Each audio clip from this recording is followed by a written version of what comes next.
Ça y est, on est fin 2024. J'espère que vous avez passé une belle année et que 2025 sera encore meilleur. Moi, j'ai retenu pas mal de leçons de cette année 2024 et je vais vous partager les 24 plus importantes. Let's go. Leçon numéro 1. Ne pas rester dans un environnement qui ne nous convient pas. Moi, je suis allé carrément jusqu'à changer de pays, les gars. Je suis parti à 10 000 km pratiquement. Vous n'êtes pas obligé d'en arriver jusque-là. Mais moi, j'étais pas bien, stressé, énervé, frustré, pas en adéquation avec beaucoup de valeurs. Du coup, j'ai préféré partir et ça a été bien sûr du travail. J'ai dû mettre en place des choses pour y arriver. Et comme tout changement, vous aussi, si vous voulez changer d'environnement, vous allez devoir fournir des efforts. Moi, je suis allé jusqu'à changer de pays, mais peut-être que vous, l'environnement qui ne vous convient pas, c'est votre travail ou alors votre salle de sport. Dans ce cas-là, changez, testez autre chose. Je ne dis pas que c'est facile, encore une fois. Oui, bah, il est gentil, hein, mais bon, j'ai un crédit, un CDI. Quoi qu'il arrive, ça vous fera avancer et vous serez bien plus heureux, bien plus épanoui dans un environnement qui vous convient. Leçon numéro 2. Connaître sa biologie. Alors, ça peut paraître complexe comme ça, mais en fait, c'est très simple. C'est juste connaître les moments où on est le plus efficace pour telle ou telle tâche. Par exemple, il y a des gens qui sont plus créatifs le matin, d'autres, c'est la nuit. Il y en a qui sont plus productifs le matin, d'autres, c'est l'après-midi. Certains après le café, certains en étant à jeun, d'autres en ayant mangé. Essayez de vous rendre compte de la manière dont vous êtes le plus productif au travail et le plus à l'aise aussi. Personnellement, je ne vais pas m'entraîner le soir tard parce que je n'ai pas d'énergie et physiquement, je n'ai pas envie de fournir d'efforts. Donc ça, je le fais plutôt tôt le matin. Les deep work, les moments où je dois être vraiment focus sur un sujet, pareil. Je vais le faire avant mon training le matin. Et ensuite, l'après-midi, je vais me mettre des tâches où peut-être je peux avoir l'esprit un peu plus libre, divaguer. Comme tout ce qui est créativité, pour moi, ça va se passer plutôt l'après-midi et le soir. Donc à vous de déterminer les bons moments pour les bonnes tâches. Leçon numéro 3, la règle du 80-20. Ce qu'on appelle la loi de Pareto. Ça a été un game changer pour moi, les gars. En gros, c'est de vous dire que 20% de toutes les tâches que vous avez à faire vont vous donner 80% de tous les résultats que vous attendez. Et ça vaut dans pratiquement tous les domaines. Le matin, quand je me lève, qu'est-ce que je fais? Je regarde toutes les tâches que j'ai à faire, les projets qui sont en attente et je me dis, OK, quelles sont les tâches que si je les fais là, maintenant, ça va me faire le plus avancer dans mon projet. Et d'une manière générale, il y a un petit nombre de tâches qui vous font grandement avancer. Et les 80% de tâches qui vous restent à faire supplémentaires, c'est ce qui va vous apporter les 20% de résultats supplémentaires. Donc, commencez toujours par les tâches les plus importantes en général.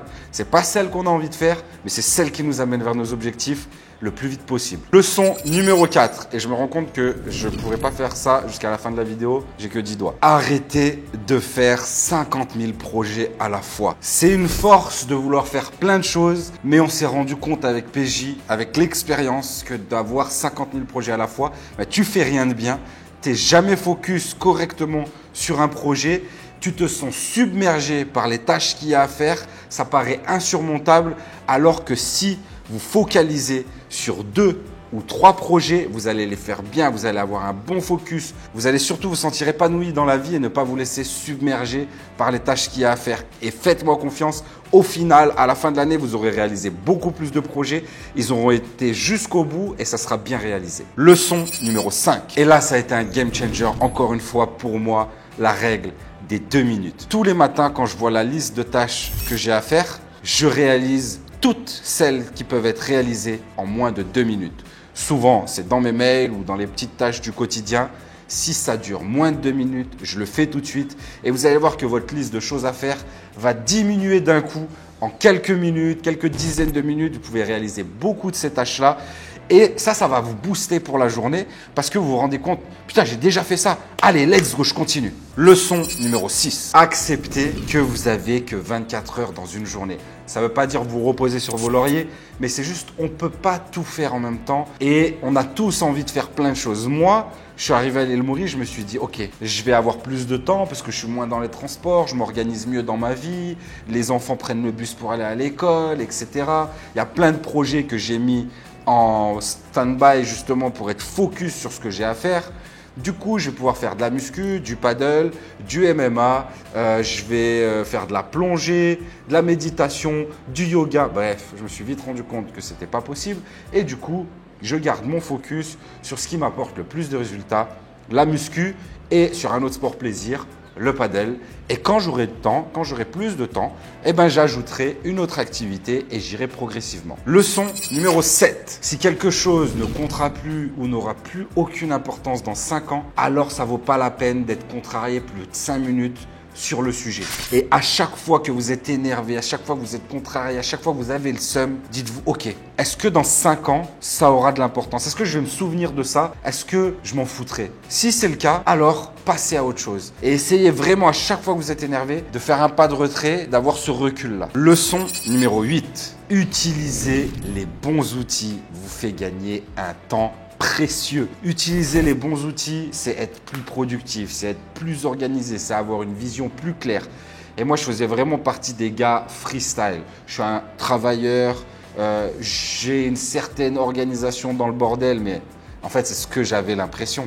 Au final, en utilisant vraiment les bons outils, je suis beaucoup plus productif, je suis meilleur, je suis plus organisé, plus détendu. Vraiment, ça a été un game changer. Quelques outils que j'utilise, qu'il y en a certains que j'utilisais depuis longtemps, mais que j'utilise vraiment en profondeur maintenant, qui peuvent vraiment changer, c'est déjà tous les tableaux Excel, Notion, l'application, Trello, l'application, Slack, l'application, ChatGPT et plein d'autres intelligences artificielles. Si vous voulez, je peux même faire une vidéo sur le sujet où je parlerai de tous les outils qui m'aident dans ma vie de tous les jours pour être plus organisé, plus productif, plus performant tout simplement. Donc si c'est le cas, dites-le moi en commentaire et je préparerai cette vidéo et vous allez voir, ça va changer votre life. Leçon numéro 9. Prendre de l'avance et ne pas être constamment dans l'urgence. Je suis très productif dans l'urgence, mais c'est quelque chose qui nous fait stresser, qui nous fait vieillir, qui est très mauvais pour le corps d'une manière générale. Donc en fait, quand vous prenez de l'avance, c'est facile à dire, mais je vous ai donné des clés dans les leçons précédentes pour avoir l'opportunité de pouvoir prendre de l'avance. Donc prenez de l'avance, vous serez moins stressé, vous aurez une meilleure vision sur vos projets et surtout, vous aurez une optimisation des résultats. Donc n'attendez pas que ce soit urgent pour faire les choses. Leçon numéro 10. Être heureux, c'est pas constamment chercher le plaisir. La vie, elle est remplie de hauts, de bas. Vous allez être en colère, vous allez être stressé, vous allez être énervé, vous allez être soucieux. Quoi qu'il arrive dans votre vie, peu importe ce qui vous arrive. Mais c'est qu'en connaissant ces moments-là que vous pouvez apprécier les moments où vous êtes détendu, les moments où vous êtes joyeux, les moments de bien-être tout simplement. On dit qu'il faut connaître le goût du vinaigre pour apprécier le miel. La vie, elle est faite de haut, de bas et ça sera comme ça. Donc prenez un pas de retrait et relativisez. Leçon numéro 11. Je le savais déjà, mais cette dernière année m'a vraiment conforté dans l'idée que la musculation, c'est vraiment l'école de l'autodiscipline. Parce que quand vous arrivez à être autodiscipliné, pour aller à la salle, vous allez retranscrire ça dans plein d'autres aspects de votre vie. L'autodiscipline que demande la musculation,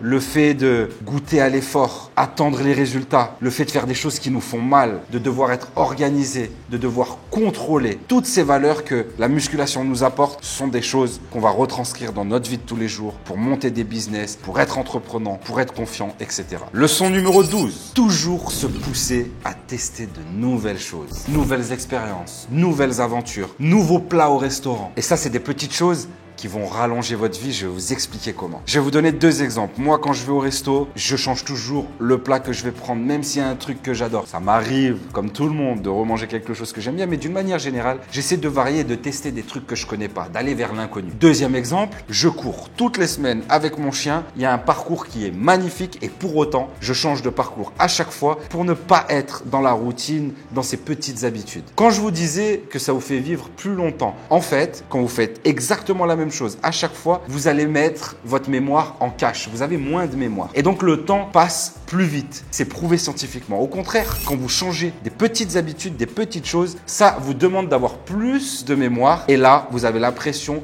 que le temps passe plus doucement et que votre vie est plus remplie et plus longue. Leçon numéro 13. Ça va peut-être paraître contradictoire avec le point qu'on a vu juste avant, mais les routines ont une putain de puissance phénoménale, les gars. Et en fait, il faut différencier la routine du train-train. La routine, ce sont des choses que vous mettez en place et vous savez qu'à telle heure, à tel moment, vous faites ça. Le train-train, c'est de le faire toujours exactement de la même manière. Si je prends l'exemple de la méditation, je le fais tous les matins, entre 3 et 5 minutes. Parfois, ça va être 3, parfois, ça va être 5 ou 6. Je vais varier le temps, je vais varier l'endroit où je vais méditer, je vais varier la position dans laquelle je vais méditer et je vais même varier le son que je vais mettre en fond sonore quand je vais méditer. Pareil pour mon travail. Je sais que l'après-midi, je dois travailler de 12h30 à 15h sur tout ce qui est créatif. Mais je vais jamais le faire au même endroit, jamais dans la même position. Parfois, je vais être au bord de la plage. Parfois, je vais être avec du monde et je vais échanger avec les gens. Leçon numéro 14. Continuez à investir sans cesse dans la formation. On l'a toujours fait, mais énormément cette dernière année. On s'est vraiment formé sur plein de sujets avec PJ et ça a été un game changer. Tout simplement, quand vous vous formez, ce sont des richesses que vous aurez pour toute votre vie. Rien ni personne ne peut vous enlever ce que vous avez appris. Vous imaginez pas à quel point ça m'a débloqué plein de soucis que j'ai évoqués, de désorganisation, de manque de focus, de productivité. Et donc nous, avec PJ, dans notre société, une des plus grosses dépenses, c'est la dépense en formation. Leçon numéro 15. Respectez vos cadres horaires, vos temps dédiés au travail, au plaisir, au partage, aux passions. Au final, très peu de choses sont très urgentes et vous n'allez jamais vivre un moment deux fois. Que ce soit un anniversaire, que ce soit une sortie avec vos enfants, ils ont l'âge qu'ils ont une seule fois dans la vie. Vos parents, vos grands-parents, vos frères et sœurs, peu importe, vos amis, c'est toujours pareil. Ne vous dites pas « non mais ça, j'ai le temps pour le faire ». Non, allouez un certain temps pour chacune des choses et n'y dérogez pas. Par exemple, si tu te dis « ok, tous les jours à 15h, j'arrête de travailler et je joue avec mes enfants, tous les jours à 15h, tac, t'arrêtes de travailler ». Vous avez vu, j'ai fermé mon ordi et tout quand même. J'ai mise en scène et tout, c'est travaillé. Leçon numéro 16, c'est important d'expliquer aux autres ce qu'il faut faire, de leur apprendre les choses, notamment aux enfants. Je prends l'exemple de mes enfants, mais ça peut être pour tout le monde. Mais le plus important, avant tout, c'est l'exemplarité. Vous n'influencerez jamais mieux quelqu'un que par l'exemplarité. D'ailleurs, l'exemplarité, c'est pas un moyen d'influencer, c'est le meilleur et le seul moyen d'influencer. Donc soyez exemplaires devant vos enfants, devant vos proches, devant vos familles et vous allez voir que en fait, ils vont imiter tout simplement. Et les enfants encore plus. Mon fils de 4 ans, il rentre de l'école, il me demande « Papa, tu peux me prêter tes écouteurs? Mets-moi de la musique dedans. » Il part, il fait des tours de jardin, il revient ici, il fait de la muscu avec les haltères et je lui ai jamais dit de faire ça. Et il est là, il veut juste faire comme moi. Ma fille, elle regarde comment on agit et elle agit aussi de la même manière à l'école. Il y a plein d'enfants qui s'amusent à faire des expériences sur les grenouilles, les animaux blessés, les oiseaux, etc. Elle, qu'est-ce qu'elle fait? Elle les recueille, elle essaye de les soigner. Elle n'a pas peur des animaux et surtout, elle voit que nous, on tue même pas une araignée, on la prend, on la met dehors, même un cafard, on ne le tue pas. Donc, elle fait pareil, elle prend soin des animaux. Leçon numéro 17. Je suis le maître du temps, le maître de mon temps et je gère mon temps exactement comme je le veux. Mon temps de travail, mon temps de plaisir, mon temps de partage, mon temps de détente. Et bien sûr, pour ça, qu'est-ce qu'il faut faire? Ne pas subir les distractions. Donc, il y a deux sortes de distractions. Il y a les distractions qu'on ne peut pas éviter, d'accord? Les choses qui vont arriver. Là, si demain, il y a la police qui arrive devant chez moi et qui toque au portail, c'est une distraction. Je ne vais pas pouvoir dire « Oh, revenez plus tard ». Non, ils sont là. Si je suis au travail, je suis un salarié et je suis à l'accueil, à la réception, il y a quelqu'un qui vient et qui me pose une question, non, ce n'est pas une distraction. Je suis obligé de la prendre en compte. Par contre, il y a des distractions que vous pouvez éviter et pour ça, vous devez tout mettre en place pour les éviter. Les notifications, les réseaux sociaux. Quand on travaille, on coupe tout. On va se mettre juste les appels d'urgence au cas où pour quelques personnes. On va éviter les distractions visuelles, les distractions sonores. On ne se met même pas face à une fenêtre si on veut vraiment être focus sur un sujet. Et pour les distractions que vous ne pouvez pas contrôler, celles qui sont hors de votre portée, il faut les noter à chaque fois. Pourquoi? Parce que votre cerveau va les intégrer et inconsciemment, à chaque fois que vous allez avoir ce type de distraction, quand elle est terminée, vous allez revenir beaucoup plus vite et beaucoup plus focus sur le sujet que vous étiez en train de traiter. Leçon numéro 18. Je ne consacre du temps que aux gens qui ont vraiment envie de changer. Je m'explique. Il y a deux styles de personnes dans la vie. Il y a ceux qui ont l'impression de vouloir changer, mais qui au final ont juste besoin d'écoute, d'une attention, d'un soutien émotionnel. Et il y a ceux qui sont vraiment prêts à passer à l'action. Ceux qui sont vraiment prêts à fournir des efforts et à appliquer les conseils qu'on va leur donner. En fait, le piège de vouloir aider tout le monde, c'est que ça va vous épuiser, vous, physiquement, mentalement, émotionnellement. Donc, concentrez-vous sur les gens qui sont prêts à agir, à passer à l'action. Et si vous les choisissez bien, au contraire, ça va être un booster pour vous. Parce que vous allez réussir vos objectifs, vous devenez plus efficace, vous vous protégez aussi du stress, du burn-out et vous gagnez tout simplement du temps. On ne peut pas changer quelqu'un à sa place. Par contre, on peut être une source de motivation puissante pour ceux qui ont réellement envie de changer. Leçon numéro 19. Et ça, c'est la base du stoïcisme, les gars. Se concentrer sur ce qu'on peut contrôler plutôt que ce qui échappe à notre influence. Il y a des choses, malheureusement, et c'est comme ça. Vous pouvez rien y faire, vous pouvez rien y changer. C'est comme ça et il va falloir vivre avec. Donc, autant vous concentrer sur, ok, qu'est-ce que je peux faire pour améliorer ma situation, mon ressenti, celui de ma famille, de mes proches, des gens que j'aime, que j'aide, etc. Ça sert à rien de ressasser, de vous remettre en tête des choses sur lesquelles vous allez avoir aucun impact au final. Ça va juste vous rendre malheureux, triste et avoir un effet négatif sur vous. Leçon numéro 20. Les petits changements constants auront beaucoup plus d'impact que les grandes résolutions irréalistes. Toutes les grandes transformations commencent par des petits changements, un pas après l'autre, une routine, une habitude, un objectif. On le fait, on passe au suivant. Il faut voir un peu ça comme l'ascension d'une montagne. L'ascension d'une montagne, si vous regardez que le pas que vous avez à faire, vous allez avancer, vous n'allez pas vous sentir submergé, ça ne va pas vous paraître trop gros. Si au contraire, vous regardez toujours le sommet de la montagne, vous allez vous rendre compte qu'en fait, vous vous rapprochez très lentement du sommet de la montagne et ça peut vous paraître insurmontable. Donc oui, il faut avoir en tête l'objectif à long terme, d'accord? Il faut que vous gardiez en tête ce sommet-là, mais vous devez être focalisé sur le pas que vous avez à faire maintenant, le petit changement que vous avez à faire qui va amener au final de grands changements. Les uns mis à la suite des autres, c'est ça qui va faire vraiment votre évolution et votre changement. Vous savez, il y a un livre que j'ai lu et qui dit que, et c'est la réalité, si chaque jour tu es 1% meilleur que la veille, alors à la fin de l'année, tu seras 36 fois mieux qu'au début de l'année. Leçon numéro 21. L'importance de s'entourer d'une équipe, de personnes autour de vous qui ont les mêmes valeurs que vous dans le travail. C'est très important. Je vais prendre l'exemple de Raph qui est ici à Maurice, qui s'occupe du service client, qui s'occupe aussi des commentaires sur les réseaux sociaux, etc. C'est quelqu'un qui aime les réseaux, qui aime la relation avec les clients, qui aime venir en aide aux gens et il est là aussi pour les conseiller sur nos programmes. Et c'est quelqu'un qui va orienter les gens en fonction de leurs besoins. Et si au final on n'a aucun programme qui correspond aux réels besoins de la personne, alors il va l'orienter vers quelque chose d'autre. On gagne assez bien notre vie, les gars, pour pas avoir besoin de vendre notre mère pour faire de l'oseille. Et pareil, on gagne assez bien notre vie pour choisir les personnes avec qui on a envie de passer du temps, parce que quand vous collaborez avec des gens, il faut que ce soit agréable pour vous. C'est pareil avec Adem, notre directeur artistique. C'est quelqu'un qui aime ce qu'il fait, qui est agréable au travail, qui est motivé. Et nous, on veut travailler dans ce type d'ambiance-là. C'est quelqu'un qui est bon, on cherche des gens qui sont performants, bien sûr, mais avec qui aussi on est compatible. Pour prendre plaisir au travail et bien sûr, continuer à transmettre nos valeurs. Leçon numéro 22. Préparer le terrain correctement pour chacun de mes projets. Ne pas commencer dans le flou, avoir un plan précis pour tout ce que j'ai à faire. Je ne sais pas si vous connaissez cette phrase de Einstein qui disait « Si j'avais 1 heure pour résoudre un problème, je passerais 50 minutes à me questionner sur le problème et 10 minutes à trouver des solutions. » Après, bien sûr, attention de ne pas tomber dans l'opposé, dans la masturbation mentale, c'est-à-dire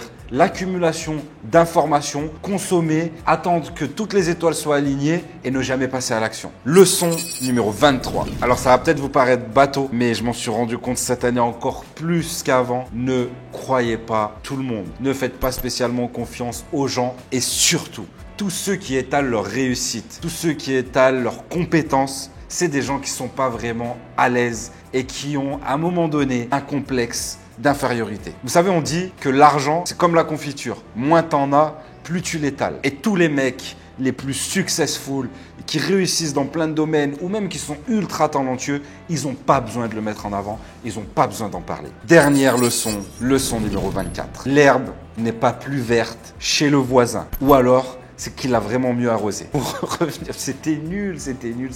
Mais en gros, on a tous l'impression avec les réseaux sociaux que les gens vivent des vies de rêve. D'accord? Vous ouvrez Instagram, tout le monde est beau, tout le monde est riche, tout le monde est filtré, tout le monde a une vie amoureuse, familiale, épanouie, grandiose, tout ce que vous voulez. Alors que quand vous ouvrez les yeux, vous regardez autour de vous, les gens sont pas si beaux que ça, les gens sont pas si fit que ça quand je regarde autour de moi sur la plage, les gens n'ont pas tant d'argent que ça. Au final, ils ont les mêmes galères, les mêmes disputes, les mêmes embrouilles. Donc, ne vivez pas à travers les réseaux sociaux. Rendez-vous compte du fait que c'est une vitrine, que les gens mettent leurs meilleurs moments sous leurs meilleurs profils, avec leurs meilleures applications de retouche et que votre vie, vous pouvez en faire ce que vous voulez. Maintenant, ce qui compte, c'est les efforts que vous allez fournir. Et comme on l'a dit, c'est un pas après l'autre. Ne pensez pas que les gens qui ont beaucoup d'argent ou qui sont célèbres sont plus heureux que vous. Je connais les coulisses, je connais beaucoup de gens célèbres, beaucoup de gens qui ont